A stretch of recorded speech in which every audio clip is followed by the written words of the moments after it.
Hello दोस्तों, welcome to sleepy classes. तो दोस्तों आज हम बात करेंगे pre mix science and tech का। तो यहाँ पे 5 एमसीक्यू जो है हम डिस्कस करने वाले हैं। चलिए स्टार्ट करते हैं। तो पहला क्वेश्चन देखिए। अब इस क्वेश्चन को देख के आपको वीडियो को स्टॉप करना है ताकि आपके पास कुछ टाइम हो आंसर निकालने के लिए। ये CAR-T सेल थेरेपी के ऊपर क्वेश्चन है। पहली स्टेटमेंट कहती है it is a type of immunotherapy that uses patients own immune system या immune system cells to fight cancer. Second कहता है कि it is primarily effective against the solid tumour rather than haematological malignancies. Third कहता है कि next car 19 is India indigenously developed CAR-T cell therapy. तो इनमें से कितने करेक्ट है?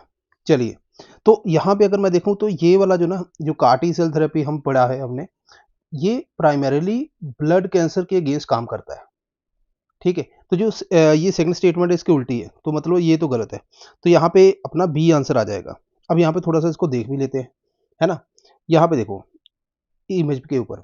अब देखो क्या होता है कि पेशेंट का अगर किसी को कैंसर है तो हम क्या करते हैं कि हमारी बॉडी के अंदर जो बी सेल है, टी सेल है, टी जो है वो सेल स्पेसिफिक होते हैं, मतलब सेल को टारगेट करते हैं। तो ये बेसिकली हमारे इम्यून सिस्टम के सेल है। तो हम क्या करते हैं, पेशेंट का ब्लड ले लिया। अब पेशेंट का जब ब्लड ले लिया तो टी सेल के ऊपर कोई भी रिसेप्टर यहाँ पे हमें ऐसे नहीं दिख रहे जो कैंसर को बहुत अच्छे से टारगेट कर पाए। हम क्या करते हैं, ब्लड लेके उसमें से टी सेल निकाल लेते हैं। टी सेल के अंदर हम एक जीन इंसर्ट करते हैं, जिसकी वजह से ये देखो, अगर आप देखोगे ध्यान से ना, ये रिसेप्टर वहाँ पे आ जाते हैं। देन हम दोबारा इंसर्ट करते हैं पेशेंट के ब्लड में।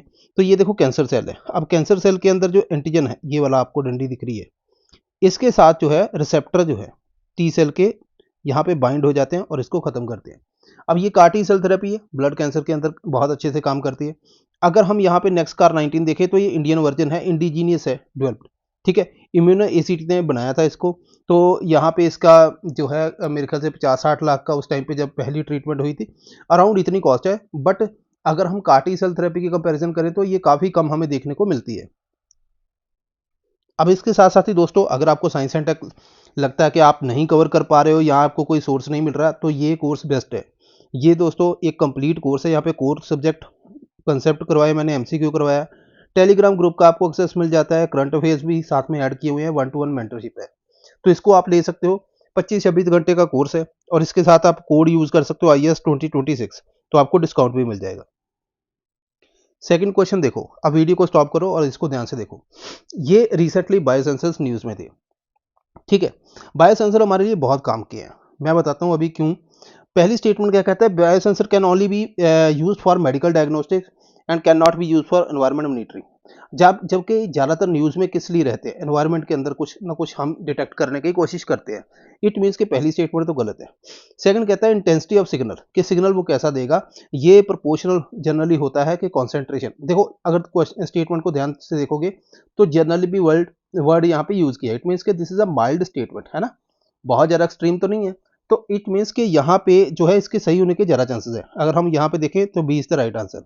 अब यहाँ पे थोड़ा सा देख लेते हैं बायोसेंसर क्या होता है। देखो, कोई चीज़ ऐसी, जैसे मान लीजिए मैंने कोई एंजाइम यूज कर रहा हूँ किसी चीज़ को सेंस करने के लिए। एग्जांपल बताता हूँ, ब्लड ग्लूकोज को मॉनिटर करते हैं। ठीक है, डायबिटिक पेशेंट जो है अपना जो ब्लड उसमें डालते हैं और उसके अंदर एंजाइम होता है ग्लूकोज ऑक्सीडेज।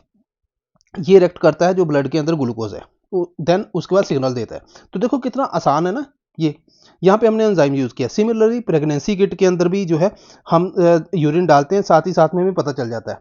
लेकिन यहाँ पे तो हम कुछ पार्ट यूज कर रहे हैं, है ना, होल ऑर्गेनिज्म तो नहीं यूज कर रहे। यहाँ पे होल ऑर्गेनिज्म भी यूज कर सकते हैं। ठीक है, जैसे मान लीजिए आपने कोई माइक्रोब यूज किया। अब वो माइक्रोब क्या है, आपने देखा कि पानी के अंदर ना, अगर मान लीजिए लेट से कोई केमिकल है, उसको आपको डिटेक्ट करना है, तो आप कहाँ पानी को टेस्ट करते रहोगे, तो ये माइक्रोब पानी के अंदर जाते हैं। देन ये अगर उनमें वो केमिकल है तो माइक्रोब के अंदर रिएक्शन होती है और वो कलर देते हैं। ठीक है, ये केमिकल वाला हो गया। लेकिन कलर को डिटेक्ट करना थोड़ा सा मुश्किल होता है। अभी क्या आ रहा है, इलेक्ट्रिकल। ठीक है, पानी के अंदर थोड़ा सा अगर कुछ है तो यहाँ पे एंजाइम जो माइक्रोब है उसकी बॉडी के अंदर कुछ चेंजेस होती है।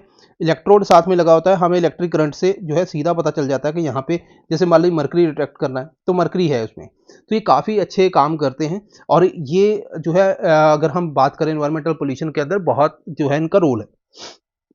ओके, सिग्निफिकेंस क्या है, इलेक्ट्रॉनिक स्टडी है, इलेक्ट्रिकल सिग्नल भी दे देते हैं, फील्ड फ्रेंडली होते हैं। ठीक है, प्रोग्रामेबल है, कोई दिक्कत नहीं है इसमें।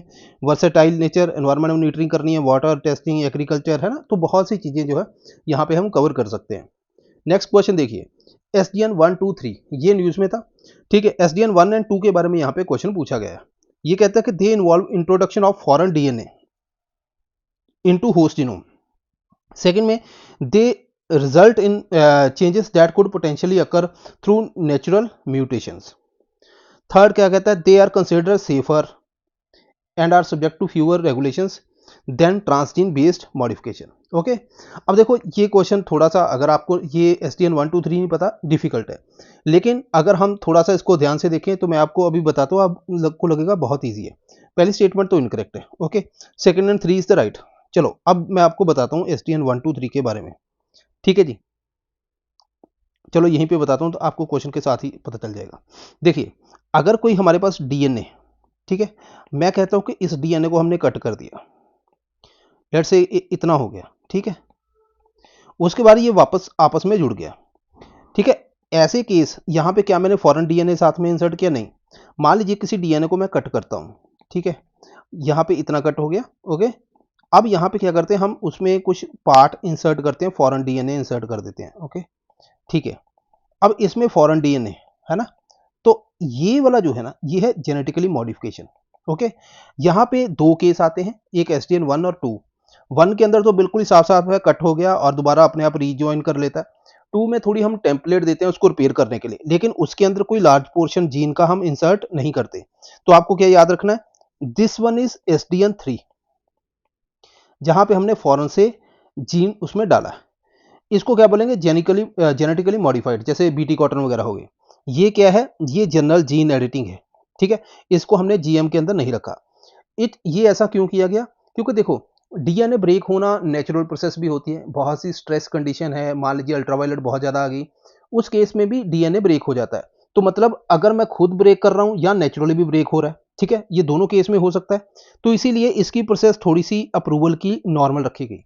वो कहते हैं कि गवर्नमेंट कहते हैं कि SDN 1, 2 जो है, इनको बायोसेफ्टी कमेटी जो है डिपार्टमेंट के अंदर उसी से अप्रूवल ले लेना है। ये जो है जेनेटिक इंजीनियरिंग अप्रेजल कमेटी के पास जाएगा, तो इसके अंदर बहुत ज़्यादा जो है उसको डेप्थ में देखा जाता है, उसके बाद अप्रूवल मिलता है। अब ये हमें समझ आ गया। अब देखो, दे involve introduction of foreign DNA, नहीं, यहाँ पे तो कोई नहीं है। The result changes that could potentially occur through natural, तो नेचुरल तरीके से भी ये हो सकता है। दे आर कंसिडर सेफर, क्योंकि सेफर है क्योंकि यहाँ पे फॉरेन DNA नहीं है। फॉरेन DNA हो सकता है हमारी बॉडी के अंदर जाए कुछ करे, तो ये एक दिक्कत जो है, कंसर्न रहता है स्पेशली इंडिया के अंदर। ओके, फोर्थ क्वेश्चन देखिए, रिसेंटली मैंने एक शॉर्ट बनाया था बायोसेफ्टी लेवल के ऊपर। बायोसेफ्टी लेवल अलग अलग तरह के होते हैं, यहाँ पे 4 के बारे में पूछा गया। BSL-4 laboratories are generally used for the agent that present only moderate risk to personal and environment. Second बोलता है कि BSL-4 is in Gandhinagar is the first lab to be fully funded and controlled by state government. अब यहाँ पे कितने correct है, देखो पहला इनकरेक्ट है, ठीक है, दूसरा करेक्ट है। अब यहाँ पे देख लेते हैं, रिसेंटली जो है गांधीनगर के अंदर BSL-4 लैब जो है उसका उद्घाटन किया गया और बोला गया कि ये पहली लैब है जो फुली फंडेड है and controlled by state government है। BSL 1, 2, 3, 4 होता है, जो अगर मैं आपको यहाँ पे दिखाऊं तो 1 का मतलब क्या है कि जनरल लैब होती है ये, जैसे E. coli वगैरह तो नॉर्मल लैब के अंदर स्टडी हो जाता है। यहाँ पे कंटेमिनेशन का इतना खतरा नहीं होता, मतलब जो भी लैब के अंदर काम कर रहे हैं उनको इतना रिस्क नहीं है कि उनको इन्फेक्शन या कुछ हो जाएगी, तो इट मीन्स कि यहाँ पे स्टरलाइजेशन वगैरह भी कुछ खास नहीं रखी जाएगी। उससे ऊपर थोड़ा चला जाता है BSL-2, उससे भी ऊपर चला गया BSL-3। BSL-4 जो है, यहाँ पे कंटेमिनेशन की बहुत ज़्यादा खतरा होता है। अब यहाँ पे क्या है, बहुत ही रिस्की, जैसे इबोला वायरस वगैरह उनको स्टडी करना होता है, ठीक है। इट मीन्स कि जो भी लोग यहाँ पे काम कर रहे हैं वो प्रोटेक्टिव गियर्स प्रॉपर डालेंगे, क्योंकि इन्फेक्शन का बहुत ज़्यादा चांस है और BSL-4 लैब बहुत कम होती है, ठीक है। तो यहाँ पे प्रॉपर स्टेरिलाइजेशन, ऑटोक्लेव पूरा यूज होता है, ओके, ये आपको ध्यान रखना है। Last question, SOAR initiative seen in news primarily aims to, ये सीधा सीधा क्वेश्चन है, अगर आ गया ठीक है, अदरवाइज आप एग्जाम में स्किप कर देना है ऐसे क्वेश्चन को। यहाँ पे सी आंसर है, build AI literacy among the school student and educators. अगर हम सोर की बात करें तो सोर क्या, स्किलिंग फॉर AI रेडीनेस। तो ये कहते हैं कि भाई स्कूल के अंदर भी जो है हमें बच्चों के अंदर है ना AI जो है उसको थोड़ा सा बताना पड़ेगा, क्योंकि फ्यूचर में AI बहुत काम आने वाला है। ये क्या कर रहा है, टारगेट कर रहा है school student class 6 to 12th and educator, ठीक है, उनके लिए अलग अलग मॉड्यूल बना दिए, ठीक है जी। ये initiative by ministry of skill and development and entrepreneurship, MSDE, okay. तो ये आपको ध्यान रखना है एक, और उसके बाद जो है स्कूल वाला जो एंगल है वो देखना है, क्योंकि यूपीएससी ऐसे की वर्ड जो होते हैं उन्हीं को टारगेट करता है। तो this is all. So I hope कि आपने कुछ सीखा होगा। मिलते हैं नेक्स्ट टाइम। Thank you.